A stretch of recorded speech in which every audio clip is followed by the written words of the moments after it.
Bonjour à tous et à toutes. Alors aujourd'hui, je vais vous parler de certaines nouveautés qui me tiennent à cœur. Donc je vais vous parler de L'Île aux Flamands, qui est un magnifique livre. Alors, les peintures, parce que ce sont des peintures, sont de Dorothée Proust, un livre magnifique et un texte splendide. Osmose entre l'illustratrice Dorothée Proust et Laurence Lichat qui a fait les textes. Elle est conteuse, ça se ressent, c'est sur la différence. L'Île aux Flamands, je vous le conseille absolument. Ce livre, les écrans, oui mais non, les écrans, oui mais non. En fait, voilà, je me moque des familles et d'une famille où tout le monde est derrière son écran. Je m'en moque, mais c'est peut-être du vécu. Ah, ça, Marie-Pierre Blanchet. J'avais lu son premier livre qui m'avait vraiment séduit et saisi quand j'étais directeur de l'Indispensable magazine, quand le magazine autour du handicap existait encore. Marie est en fauteuil et raconte là sa préadolescence et son adolescence dans Intrépide Marie Caboche. C'est magnifiquement écrit, c'est touchant, ça peut être drôle et c'est vraiment du vécu. J'adore ce livre. Alors là, c'est mon dernier roman, Les Passeurs de temps.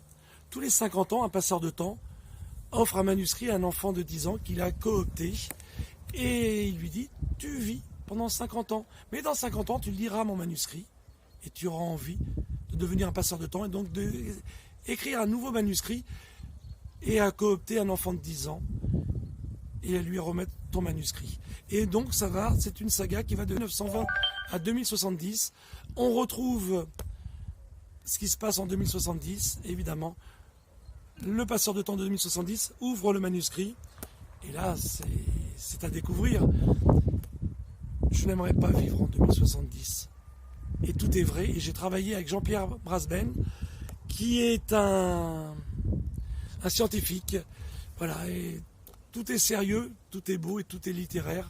Un livre d'anticipation, mais pas que. Je voudrais vous parler d'Antoine et la Poubelle, qui a une vraie histoire, pour le coup. Antoine et la Poubelle est le second livre Grare Édition.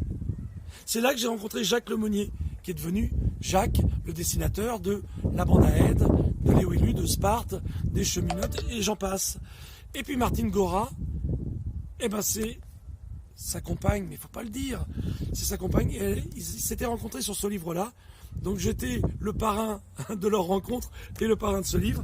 Et on vient de le ressortir comme une nouveauté, parce qu'il était fait en souple. Là maintenant il est très beau. Je raconte vite l'histoire. C'est un enfant qui va récupérer son nounours un peu abîmé que sa maman a jeté dans la poubelle. Il va tomber au pays de la poubelle. C'est Alice au pays des merveilles, matinée d'Indiana Jones. Et c'est fabuleusement drôle. Et fabuleusement drôle et beau. Je voudrais vous parler aussi de Hôpital Bruit de couloir, des nouvelles sur l'hôpital, 43 nouvelles, écrites par Muriel Martinella. Génial, des nouvelles géniales, que ce soit pour les patients, pour les soignants, pour les aides-soignants. C'est un coup de projecteur sur l'hôpital.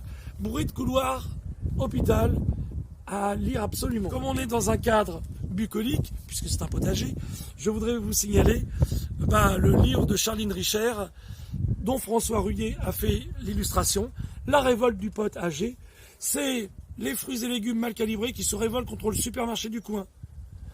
C'est drôle, c'est dans l'esprit d'aujourd'hui et c'est magnifiquement écrit, il faut le dire. Alors, pour tout indiquer, Charline Richer est l'autrice de Lily, la chanson de Pierre Perret, à Grare Édition. Merci à vous.